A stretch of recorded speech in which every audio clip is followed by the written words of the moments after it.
할렐루야. 한 번 더 축복합니다. 아름다운 밤 주님의 크신 은혜가 함께 하시기를 바랍니다. 아름다운 밤 주님의 크신 은혜가 함께 하시기를 바랍니다. 감사합니다.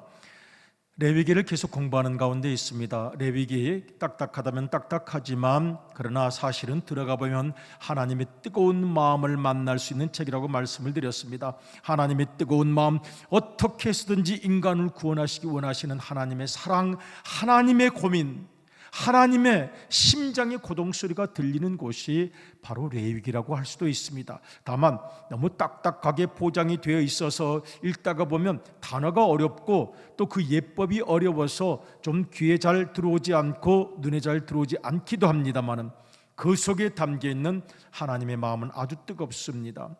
제가 레위기를 지난 2주 하면서 여러 가지 말씀을 드리는 가운데 레위기는 모순을 해결하기 위한 책이다, 율법이다, 이렇게 말씀을 드렸습니다. 오늘도 그 말씀을 또 드리고 싶어요. 왜냐하면 여러분들께서 전도할 때 전도 논리가 필요합니다. 왜 우리가 하나님을 믿어야 하나요?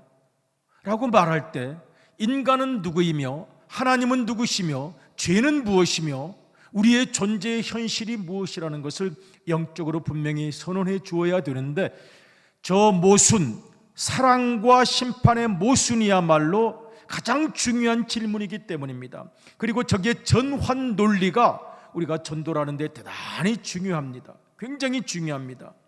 하나님께서는 우리를 사랑하시고 우리도 하나님을 사랑하며 하나님을 만나야 하는 존재인데 만나면 죽습니다. 모순이 생겼습니다. 죄 때문입니다. 그러면 죄가 과연 무엇이냐고 한다면 여러분 여러 가지로 답변해 줄 수 있을 거예요. 오늘은 중요한 이야기만 하고 넘어가겠습니다. 저 전환 논리가 대단히 중요한 것은 전도를 하기 위해서 설득할 때 왜? 라고 묻는 것이 많아요. 그리스도는 누구시며 삼위일체 하나님은 누구신가요? 라고 묻기도 합니다.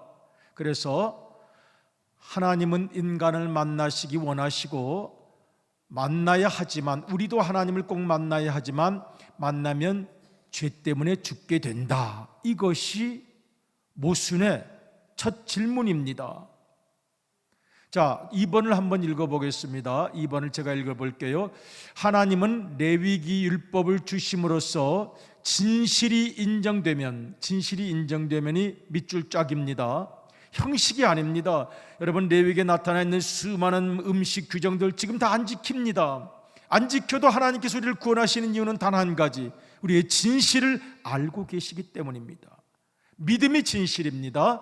그래서 진실이 인정되면 구원의 모순을 해결하려고 하셨습니다. 그래서 약속을 하셨죠. 인간들에게 우리 시편 51편을 보면 내가 이 백성은 나와 제사로 언약하고 맹세한 사람들이다 라고 말씀을 하셨습니다. 그런데 결국 저 2번 중에서 진실이 인정되지 않기 시작했습니다. 그리고 제사는 효력을 잃었습니다. 믿음이 따라오지 않는 종교적 껍데기만 남았기 때문입니다. 그래서 다시 모순으로 돌아갔습니다. 하나님께서 인간을 사랑하시고 인간도 하나님을 사랑하기 때문에 만나야 하는데 인간들이 가지고 있는 원죄, 그것 때문에 죽을 수밖에 없으니 만나면 죽는 거예요. 그래서 제사 제도를 만드시고 제물을 대신 죽이면 너의 죄를 용서하겠다고 말씀하셨습니다. 제물 자체가 문제가 아닙니다. 제물을 죽이는 태도, 진실, 마음, 뜨거운 회개의 눈물이 필요했습니다. 그런데 마지막에 형식은 남았어요. 그대로 제사를 드린 형식은 남았는데 가장 중요한 진실이 사라지기 시작했습니다. 그래서 하나님께서는 저 레위율법을 폐기하십니다. 그리고 오늘 가장 중요한 게 있죠. 3번을 한번 읽어보겠습니다. 결국 마지막으로 예수 그리스도 하나님께서 죽으셨습니다. 내가 죽어야 되겠다. 인간을 창조하신 하나님께서 스스로 죽으셨습니다. 내가 죽어야 너희를 구원하겠다. 죽음보다 강한 사랑으로 우리 예수 그리스도께서는 이 땅에 오셔서 죽으셨습니다. 예수님은 하나님과 동일하십니다. 본체가 동일하신 분, 삼위일체적 신비입니다. 그러니 여기에 하나님의 뜨거운 마음이 있죠. 내가 죽어야 되겠다. 내가 죽어야 너희가 살겠다. 예수 그리스도를 이 땅에 보내시고 그리고 우리의 모든 죄를 대속해 주시는 은혜로 구원의 모순을 해결하셨습니다. 그러므로 여러분, 우리가 전도할 때 하나님께서는 예수 그리스도를 통해서 이 모순을 해결하셨습니다라고 말씀을 해 주셔야 전환 논리의 전도가 시작이 됩니다. 인간이 누구인지 하나님이 누구인지 죄가 무엇인지까지 이야기를 하시고, 죄가 하나님과 우리 사이를 멀게 했는데, 죄라는 것은 어떤 현행법적 죄라는 개념이 아니고 존재론적 죄를 말합니다. 숨겨져 있습니다. 안 보이지만 환경만 허락하면 죄가 언제든지 발화할 수 있는 인간 존재입니다. 그런데 그 모든 죄를, 그 모순을 하나님께서는 외아들 독생자 예수 그리스도를 이 땅에 보내심으로, 본체가 하나님과 같으신 예수님을 보냄으로써 우리를 구원하신 그 원리가 바로 레위기에 나와 있습니다. 오늘 지난주에 번제를 우리가 공부했는데요, 오늘 번제의 남은 부분을 같이 한번 생각을 해보도록 하겠습니다. 번제를 히브리어로 올라라고 부른다 그랬죠. 번트, 태울 번자, 번트, 태운다는 뜻이죠. 온전히 태워서 드립니다. 나중에 우리가 공부하시겠습니다마는 화목제를 드리거나 또 소제를 드리면 거기 적당히 하나님께 드리고 제사장께 드리고 나서는 그냥 백성들이 같이 먹는 경우가 많은데, 번제는 레위기의 대표적인 제사입니다. 완전히 태워버리는 것입니다. 물론 가죽만 남아있어요. 그 가죽은 아마도 성막의 덮개로 사용되었던 것으로 생각이 됩니다. 그 외에는 다 태워버렸습니다. 그 고기 아까운데 그래도 다 태워야 했습니다. 그래서 온전한 번제, 화제, 이는 화제니라, 불로 태우는 제사라고 성경은 설명을 하고 있습니다. 제일 중요한 것은 이 번제의 첫 번째 단계입니다. 뭐라고 말씀드렸죠? 손을 얹는 것입니다. 하나님, 제가 죽어야 되는데 제가 죽지를 못하고 이 제물 위에 손을 얹습니다. 그래서 예배자는 나 자신과 제물을 동일시합니다. 나 자신과 이 제물을 동일시하는 것입니다. 그래서 간절한 마음으로 제물의 머리에 손을 얹고 기도를 합니다. 계속 사진을 한번, 그림을 한번 보여주세요. 그 그림들을 보면 지금 나의 죄를 제물에게 전가하는 것입니다. 그리고 그 제물과 내가 동일시 되고 있는 것입니다. 지금 제사에서 중요한 것은 제사장의 역할보다 이 간절한 마음으로 나아가고 있는 예배자, 제사인, 제물을 가지고 있는 사람의 마음입니다. 그가 안수합니다. 안수하고 간절히 기도하죠. 제 모든 죄, 제 모든 거짓, 나의 욕망, 나의 분노, 나의 얼크러진 감정들, 불안정한 모든 생각들, 사념들, 그래서 안수를 합니다. 그 다음에 죽이는 거죠. 지금 저기는 죽이는 장면입니다. 여호와 앞에서 나를 죽이는 것입니다. 내가 나를 죽이는 것입니다. 내 속에 있는 못난 자아를 죽이는 것입니다. 내 속에 있는 욕망도, 내 속에 숨겨져 있는 또 다른 어두움도, 그림자도 우리가 예수 그리스도의 이름으로 죽일 때 우리는 십자가 밑에서 죽고 새롭게 태어나는 거룩한 경험을 한다고 말할 수가 있을 것입니다. 그래서 내가 나를 죽이는 샷, 킬, 이것이 제사의 핵심이라고 말할 수가 있겠습니다. 자, 이제 나머지 순서를 오늘 같이 한번 찾아보도록 하겠습니다. 레위기 1장 3절로부터 4절까지의 말씀을 같이 한번 읽어보겠습니다. 지난주에 거기까지 말씀을 드렸고, 오늘 이제 제사의 번제의 나머지 순서를 같이 생각하는데 한 목소리를 읽겠습니다. 시작. 그 예물이 소의 번제이면 흠없는 수컷으로 회막문에서 여호와 앞에 기쁘게 받으시도록 드릴지니라. 그 다음 절이요. 그는 번제물의 머리에 안수할지니 그를 위하여 기쁘게 받으심이 되어 그를 위하여 속죄가 될 것이라. 아멘.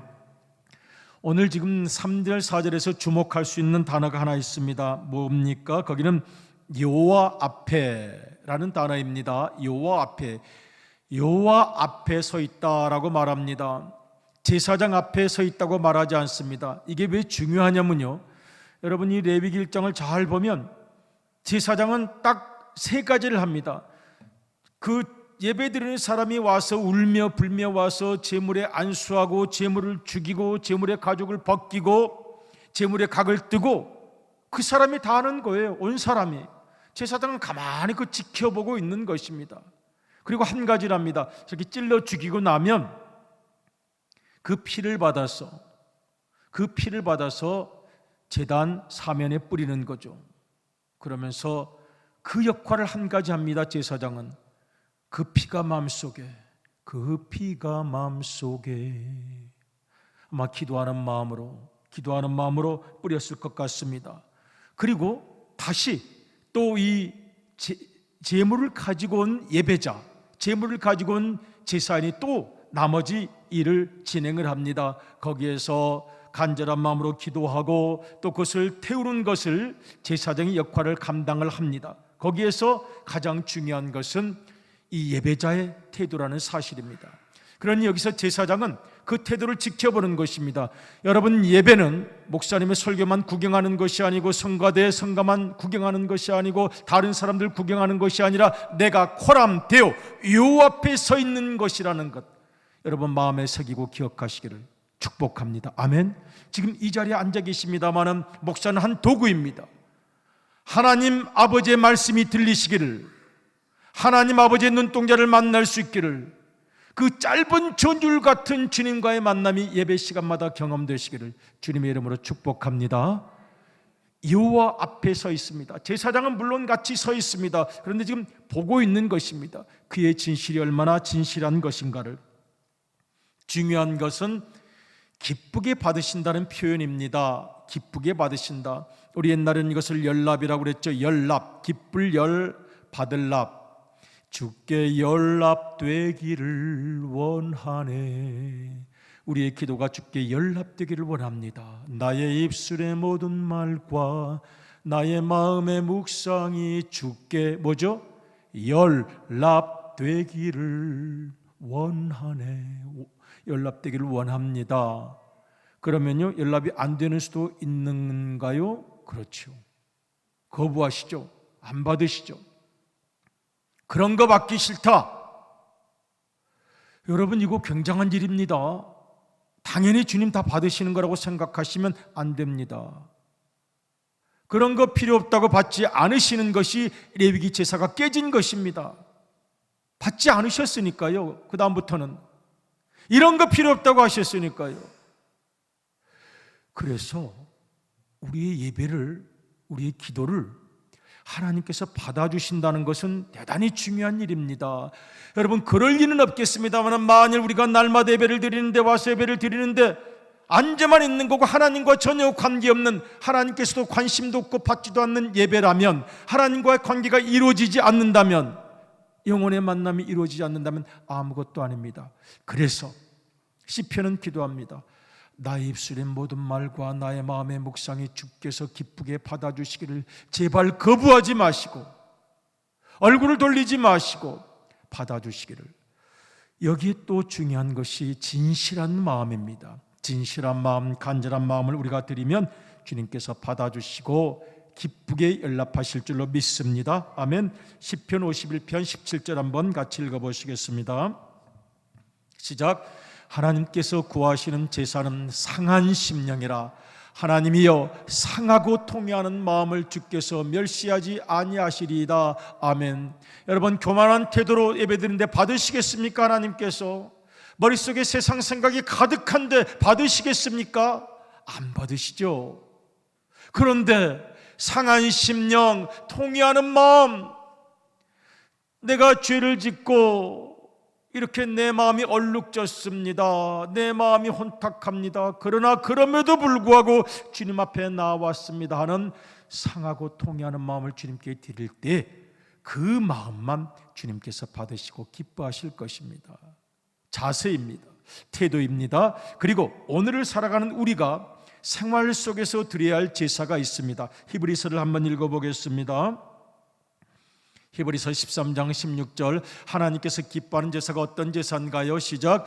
오직 선을 행함과 서로 나누어 주기를 잊지 말라. 하나님은 이 같은 제사를 기뻐하시느니라. 하면 생활 제사입니다. 선을 행하시고 나누어 주시고 행복하게 사시고 감사하며 사시고 또 주님의 뜻을 이루며 살 때 이 같은 제사를 기뻐하신다고 말씀을 합니다. 우리 5절부터 또 9절까지를 같이 한번 읽어보시겠습니다. 오늘 레위기 번제를 다 마치려고 합니다. 다시 한번 같이 읽어요. 시작.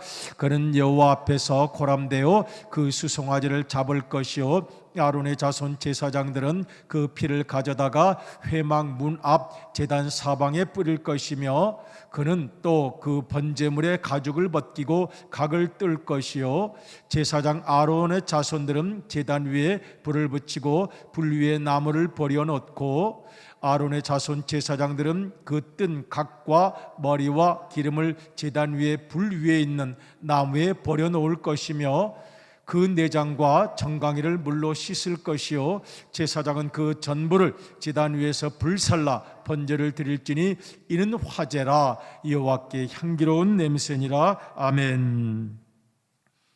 나머지 과정입니다. 이제 여호와 앞에 서 있는 그들이 이 제물을 죽이고 나서 이 제사장이 그 피를 받아서 이 제단 사면에 뿌립니다. 제가 이 피를 뿌린 걸 생각하니까 찬송가 263장 가사가 생각이 났어요.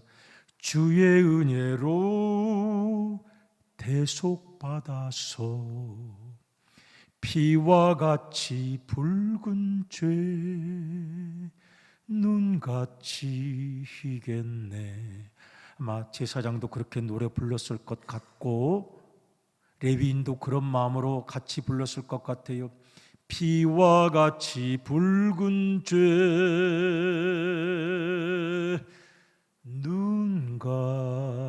눈같이 희겠네. 그렇게 되기를 기도하는 마음으로 피를 뿌렸습니다. 그 다음 이 제물을 이제 온전히 태우는데요, 그 전에 무슨 기도를 드렸을까요? 가죽을 벗길 때는 뭐라고 그랬겠죠? 기도했을 것 같아요. 하나님, 내 위선에 가죽을 벗깁니다. 표정도 처세술의 표정으로 달인이 되었습니다. 제 표정과 제 속마음이 다릅니다. 제 말과 속생각이 다릅니다. 내 위선과 거짓의 가죽을 벗겨냅니다 하고 본인이 직접 벗겨내는 것입니다. 각을 뜬다고 그랬죠. 각은 속에 있는 살, 근육 이런 것들이겠죠. 하나님, 내 근육, 힘 이런 거 자랑했던 것, 못난 것, 나 이만큼 가지고 있고 이만큼 세다, 이만큼 힘이 있다 자랑했던 모든 것도 각을 떠내서 주님께 내려놓습니다. 기도했을 것 같습니다. 내장을 찢는 것도요, 이 원어를 자세히 보면 제사장이 한 것이 아닙니다. 그들이 씻고 나서 제사장은 그랬으니 그들이 씻은 거예요. 내장 속에 숨겨진 꿈틀이죠. 나 만만치 않은 사람이야, 꿈틀. 내장이 꿈틀합니다. 내장이 내 속에서 은근히 오기와 고집을 가지고 살아갑니다. 그것을 갓 띠알라지라고 그러죠. 갓, 내 속에 있는 내장, 은근한 오기. 교회를 100년 1000년을 다녀도 내가 누군데 하는 자, 꿈틀거리는 것, 그 내장을 씻어내는 것입니다. 정강이도 씻으라고 그랬어요. 정강이 발, 다리로 상징되는 거겠죠. 그 발로 안 가도 될 곳을 갔던 게죠. 아마 그 발로 여기저기를 다녔던 것이겠죠. 그러니 정강이를 씻고, 다 태울 건데도 씻었어요. 내장을 씻고 그리고 올려놓았습니다. 우리가 예배를 드릴 때마다 이런 영적 경험이 있으면 좋겠어요. 우리가 예배를 드릴 때마다 내 위선의 가죽이 벗겨지고 내가 자랑하는 안에 있는 각을 떠야 할 모든 근육, 힘, 내 명예, 내 자존심, 그것도 다 내려놓고요, 내 속에 있는 은근한 감정들, 여러분이 분노만 내려놓고 욕심만 내려놓아도 향기로운 제물이 될 수 있을 거예요. 내장을 씻어내고 내가 걸어왔던 모든 행동을, 내 정강이로 다녔던 생애를 반성한다면 주님께서 우리의 제물을 받아주실 것입니다. 그 다음 제사장이 그 각든 것을 불 위에 올려놓았습니다. 정욕과 죄악에 물든 마음을 성령의 불길로 태우사, 정욕과 죄악에 물든 마음을 성령의 불길로 태우사. 그 다음에 뭐죠? 정결케 하소서 태우소서 깨끗게 하여 주옵소서. 아마 성령의 불로 그렇게 태워지기를 원하는 기도가 있었을 것 같습니다. 여러분 구절을 보면요, 아까 읽으셨죠? 이는 여호와께 향기로운 냄새니라. 아니, 머리카락 여러분 촛불에 태워보셨어요? 손톱 한번 태워보셨어요? 냄새가 얼마나 향기롭던가요? 별로 향기롭지 않을 거예요. 노린내가 심하게 날 거예요. 그런데 향기롭다고 말씀하고 계십니다. 뭐가 향기로운 거죠? 내 속에 있는 모든 더러운 것들이 태워지기를 원합니다는 뜨거운 마음, 간절한 마음, 그 눈물의 기도, 그 영혼을 적시는 회개의 무릎을, 그 간절한 기도를 주님께서 기쁘게 받으신 것입니다. 이는 여호와께 향기로운 냄새니라. 우리의 기도와 삶이 이런 향기가 늘 충만할 수 있기를 주님의 이름으로 축복하고 기도합니다. 아멘. 고린도후서 2장 15절 한번 읽어보겠습니다. 향기로 살기 원해서요. 같이 한번 읽어보겠습니다. 시작. 우리는 구원받는 자들에게나 망하는 자들에게나 하나님 앞에서 그리스도의 향기니, 향기로운 꽃잎은 그를 짓밟는 구두에도 향기를 풍겨준다는데요, 우리도 그렇게 향기로 살았으면 좋겠어요. 내 속에 있는 욕심과 분노와 미움 같은 것만 내려놓아도 조금도 향기로워질 거예요. 우리 고린도후서 2장 15절 전후를 보면 냄새라는 표현도 나타나죠. 악취라는 표현도 나타납니다. 내 속에 무엇이 있는지 한번 돌이켜 보았으면 좋겠습니다. 오늘 14절로부터 우리 또 17절까지의 내용을 한번 읽어보겠습니다. 10절부터 13절은 반복이기 때문에 생략하고요, 14절로부터 같이 한번 읽어보겠습니다. 시작. 만일 여호와께 드리는 예물이 새 번제이면 산비둘기나 집비둘기 새끼로 예물을 드릴 것이요, 제사장은 그것을 제단으로 가져다가 그것의 머리를 비틀어 끊고 제단 위에서 불사르고 피는 제단 곁에 흘릴 것이며, 그것의 모이 주머니와 그 더러운 것은 제거하여 제단 동쪽 재버리는 곳에 던지고, 또 그 날개 자리에서 그 몸을 찢되 아주 찢지 말고 제사장이 그것을 제단 위에 불 위에 있는 나무 위에서 불살라 번제를 드릴지니 이는 화제라 여호와께 향기로운 냄새니라. 아멘.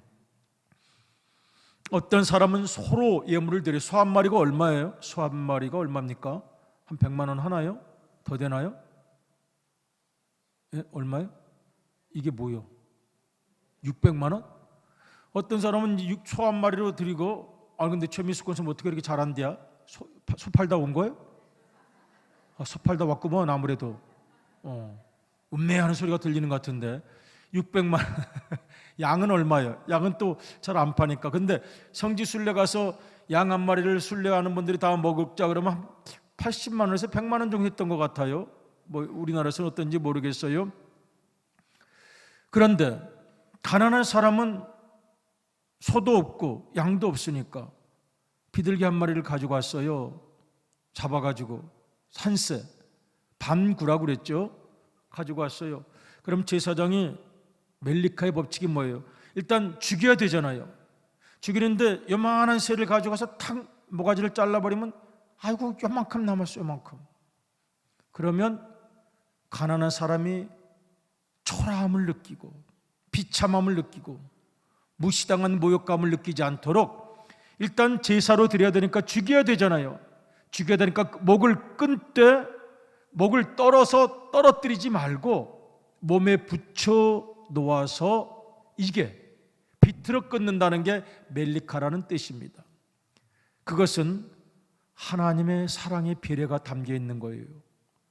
이거를 목을 요만한 거 가져왔다고 누구는 600만 원짜리 황소를 가져와서 예물을 드리는데 그 사람은 너무 가난해서 요만한 거 가지고 오는데 자존심 상하게 목 탁 잘라서 탁 갖다 던지지 말고 모양을 좀 예쁘게 만들어서 그의 자존심을 좀 배려해 주세요.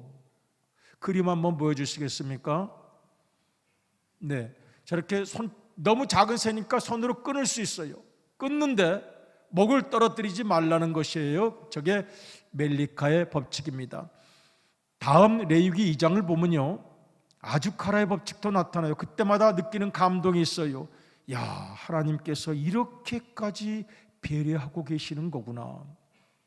새들 그림도 좀, 비둘기 그림들도 한번 저렇게 예물로 드릴 때 저렇게 끊으라는 그런 표현입니다. 멜리카의 법칙.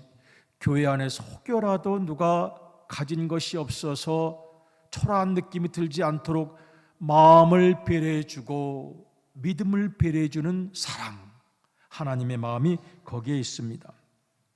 번제를 드렸습니까? 번제의 마지막 과정은 지금 레위기 1장 16절입니다. 레위기 1장 16절 같이 한번 읽어보도록 하겠습니다. 시작. 그것의 모이 주머니와 그 더러운 것은 제거하여 제단 동쪽 채에 버리는 곳에 던지고. 지금 1장은 어떤 사람의 시각에서 썼습니까? 와서 제물을 가져가서 제물을 하나님께 드리는 사람의 입장에서 썼는데, 레위기 6장으로 가면 제사장의 입장에서 다시 번제, 소제, 화목제, 속죄제, 속건제 이야기를 합니다. 그런데 거기서는 좀 달라요. 한번 읽어보겠습니다. 레위기 6장 10절부터 한번 읽어보겠습니다. 시작. 제사장은 세마포 긴 옷을 입고 세마포 속바지로 하체를 가리고 제단 위에서 불태운 번제의 제를 가져다가 제단 곁에 두고, 그 다음이 여기서부터 중요합니다. 그 옷을 벗고 다른 옷을 입고 그 제를 진영 바깥 정결한 곳으로 가져갈 것이요. 바로 이 11절이 대단히 중요합니다. 나중 우리가 6장을 공부할 때 같이 한번 해보겠습니다만, 지금 안에서 예복을 입고 지금 제사를 다 드렸습니다. 그런 다음에 옷 다 벗고 노가다복으로 갈아입고 노동복으로 갈아입고 그리고 시내를 거쳐서 영문 밖으로 나아가는 것입니다. 백성의 죄를 지고 세상으로 나가는 것입니다. 옷도 갈아입어요. 옷도 노동복으로 갈아입고 편한 신발로 갈아 신고 노동자복으로 노동복으로 갈아입고, 그리고 시장을 지나서 사람들을 지나서 세상으로 나아가서 드디어는 세상 사람들도 가지 않는 영문 밖으로 나아가서 거기에 죄를 버리는 것이 번제의 마지막입니다. 그리고 히브리서는 뭐라고 말씀하십니까? 바로 예수님께서 우리의 모든 죄를 다 지시고 영문 밖 골고다로 나가셔서 우리의 모든 죄를 감당했다고 말씀하고 계십니다. 그래서 번제는 구원의 모형입니다. 나중 레위 6장에서 더 자세히 말할 기회가 있겠습니다만, 그래서 제사장은 백성의 죄를 지고 세상으로 나가고 옷도 갈아입고 세상으로 나아갑니다. 예수님께서도 그 모든 옷을 다 벗기우시고 찢기시고 홍포를 입으시고 그리고 피를 흘리면서 영문 밖으로 나아가셨습니다. 히브리서 같이 한번 읽어보실까요? 시작. 우리 11절부터 한번 읽어보겠습니다. 시작. 이는 죄를 위한 짐승의 피는 대제사장이 가지고 성소에 들어가고 그 육체는 영문 밖에서 불사름이라. 그러므로 예수도 자기 피로써 백성을 거룩하게 하려고 성문 밖에서 고난을 받으셨느니라. 그런즉 우리도 그의 지옥을 짊어지고 영문 밖으로 그에게 나아가자. 히브리서 13장 13절 오늘 마음에 한번 새기시길 바랍니다. 같이 읽겠습니다. 시작. 그런즉 우리도 그의 지옥을 짊어지고 영문 밖으로 그에게 나아가자. 히브리서 몇 장 몇 절이죠? 13장 13절. 사랑하는 일이 쉽지가 않습니다. 그래서 우리 주님의 마음을 본받아 십자가를 지고 영문 밖으로 갑니다. 전도하는 일도 쉽지 않습니다. 여러분, 주기철 목사님께서 서쪽 하늘 붉은 노을이라는 노래를 작사를 하셨습니다. 작사를 하셨는데 거기 3절에 눈물로써 못 가는 걸 길 피 없이 못 가는 길 영문 밖의 길이라고 노래하셨죠. 주님 가신 그 길 우리가 어찌 못 가오랴 하는 찬양의 고백이 있습니다. 오늘 이 가을밤, 수요일밤 나를 구원하신 주님의 은혜를 생각합니다. 그리고 우리도 영문 밖으로 나아갈 수 있기를 원합니다. 내 모든 죄를 사해 주시고 영생으로 인도하신 주님을 위하여 세상으로 나아가고 영문 밖으로 나아가서 주님 원하시는 아름다운 생의 열매를 맺을 수 있기를 주님의 이름으로 축복합니다. 아멘. 오늘 주기철 목사님의 작사하신 우리가 잘 아는 그 복음성가 옛날 곡조로 가사로 우리 3절, 4절, 5절을 같이 찬송하신 후에 기도드리겠습니다.